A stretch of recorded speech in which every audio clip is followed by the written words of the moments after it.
Officer Binu is a গুন্ডা, আর কার দাদা সেটা দেখতে হবে তো।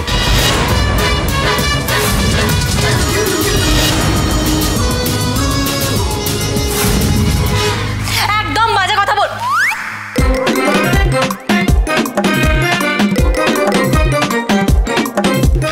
অফিসার এরা দু ভাই বোন একই টাইপের, আজ ভরসা করে ছেড়ে দেবেন, কাল কিছু না কিছু ড্যামেজ করে দিয়ে যাবে। আর আপনার উপরে আমি কি ভরসা করবো? হ্যাঁ, একটা ছেলে একটা গুন্ডা আমার বাড়িতে ঢুকে এসে মস্তানি করলো, আমার মমকে উল্টো পাল্টা বললো, বাজে কথা শোনালো, আর আপনি তাকে একটা মুচলেখা লিখে ছেড়ে দিয়েছেন। মোম? একটা মোমবাতির জন্য আপনি বিনু গুন্ডাকে আপনি গুন্ডা নয় দাদা, দাদা। হ্যাঁ, আজব পাবলিক তো আপনি। একটা মোমবাতির জন্য আপনি আমার দাদাকে পুলিশের হাতে তুলে দিলেন। এই নাকি আপনি কত বড় লোক, টাকার জন্য আপনার মাটিতে পাই পড়েন, এত অহংকার আপনার। প্রত্যেকদিন তো আপনি 500-700 টাকা লোককে দান করে বেড়ান, আর সামান্য একটা মোমবাতির জন্য আপনি। ঠিক আছে, কত দিতে হবে বলুন তো, দামটা বলুন, কত কত বলুন। মম মানে মা, এইটুকুও জানেন না? বেসিক শিক্ষাটুকুও নেই? যথেষ্ট শিক্ষা আছে আমার, খাঁটি দেশীয় শিক্ষা। আমি খুব ভালো মতো জানি যে মম মানে মা, কিন্তু যারা মাকে মম বলে বেশি শিক্ষিত প্রমাণ করার চেষ্টা করে, আমার প্রবলেম তাদেরকে নিয়ে। শুরু জ্ঞান দেওয়া শুরু। শুনুন, আপনি একজন গুন্ডার বোন, আর একজন গুন্ডার বোনের কাছ থেকে আমি কোনো জ্ঞান শুনতে চাই না।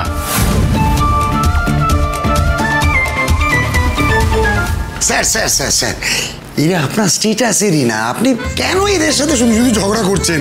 স্টেটাসেরই না মানে কি বলতে চাইছেন আপনি? মানে বেসিক এডুকেশন টুকুও নেই আপনার কাছে। হ্যাঁ, আর আপনি নিজেকে কি মনে করেন? আপনি নিজেকে কি মনে করেন? টাকা আছে বলে মানুষকে মানুষ বলে মনে করেন না। বিনু গুন্ডাকে যে আপনি ক্ষমতা দেখানোর জন্য পুলিশের হাতে তুলে দিয়েছেন, সেটা আমি বেশ বুঝতে পারছি।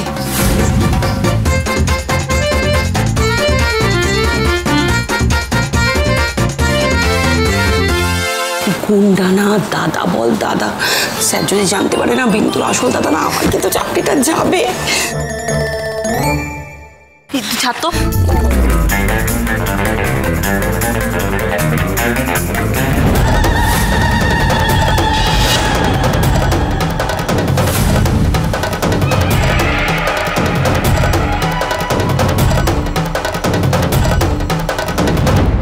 আরে তোর ফোনটা তো তুলবি, এদিকে এক গাদা কাজ, এতক্ষণ ধরে থানায় কি করছে কে জানে।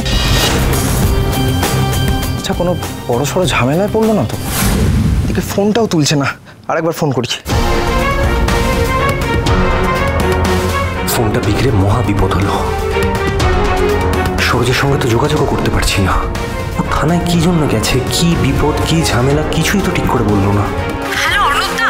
হ্যাঁ সরোজিনী, তোমার সারাদিন কোনো খোঁজ নেই? আর বলবেন না অর্ণবদা, এখন আমি বসে আছি এসবি রোড থানায়, কি যে ঝামেলায় পড়েছি। না, যত তাড়াতাড়ি সম্ভব আমাকে ওখানে পৌঁছতেই হবে।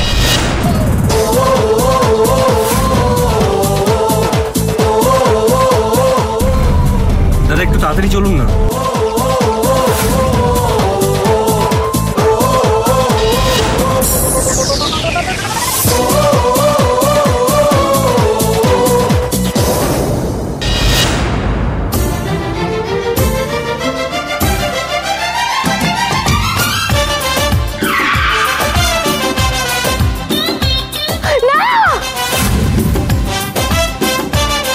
যবের থেকে মেয়েটা আমার জীবনে এসছে, তবের থেকে সবকিছু চার খাড় করে দিয়েছে।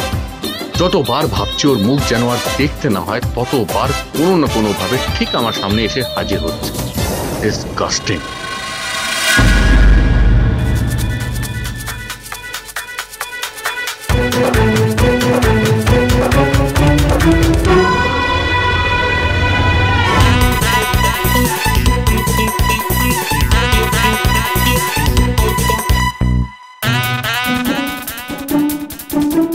সরুন, গেটটা খুলবো। দাঁড়ান, হেলমেটটা পরি।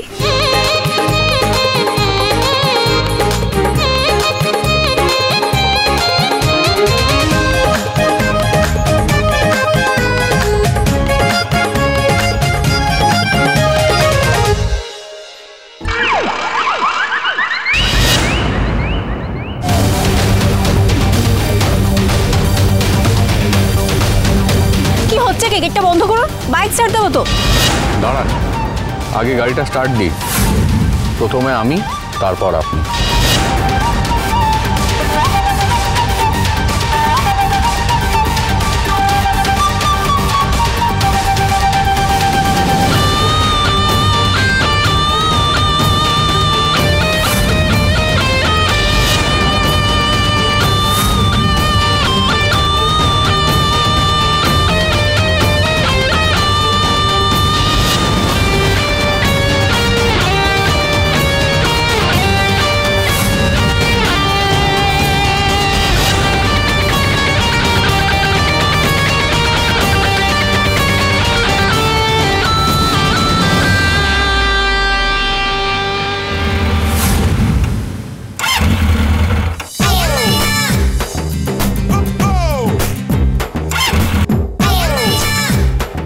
ফেলও করেছে, বাইকটা তো নিউট্রালে চলে যাচ্ছে।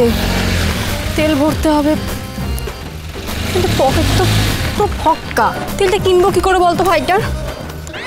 কপালটা না আমার পুরো ফাটা চাতাল। এই, দাঁড়ান, দাঁড়ান।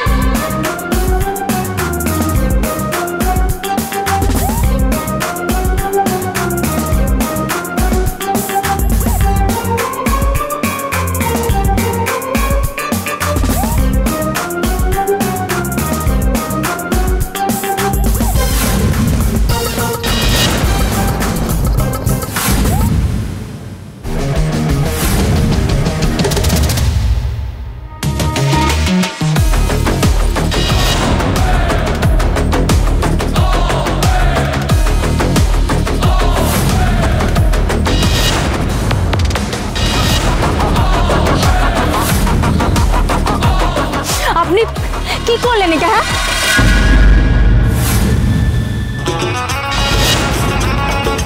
জামাটা ধুয়ে নেবে।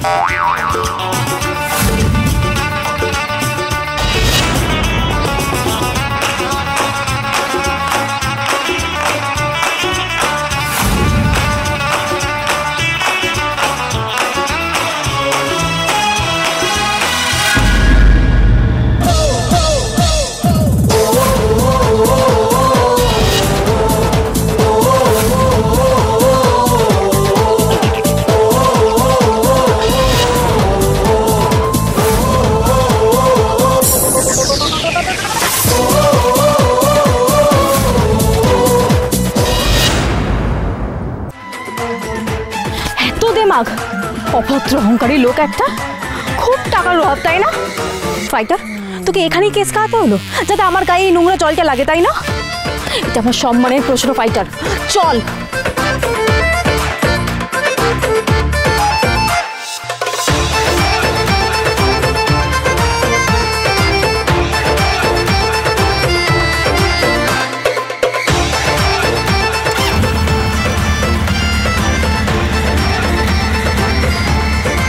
নিয়ে নিলি কেন? এরকম করিস বলতো?